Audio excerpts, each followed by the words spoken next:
We're going to be looking ahead to some bank testimony as well, with Jamie Dimon on deck in the next 24 hours or so. Sonali Basak has more. Hi, Sonali.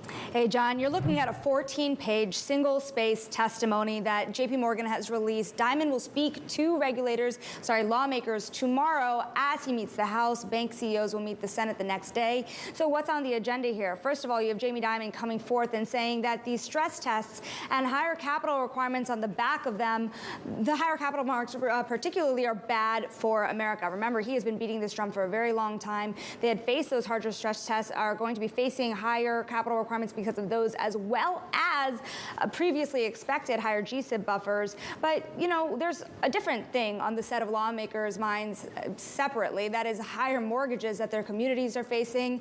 That is higher rents. That is higher cost of housing in many areas. And remember, we have seen this before from lawmakers on Capitol Hill with Dimon and his peers that worry about pay for their communities, the bankers that work in those community banks, at a time when you're seeing many other banks, not necessarily JPMorgan, but many other banks step back in terms of hiring and workforce. We saw JPMorgan most recently announce that they would also be cutting some of their workforce when it comes to their home lending business. But there are a lot of concerns on the minds of lawmakers today as these bank CEOs meet Washington. Remember, these are not the investment banks, but they are the biggest lenders to the communities in America.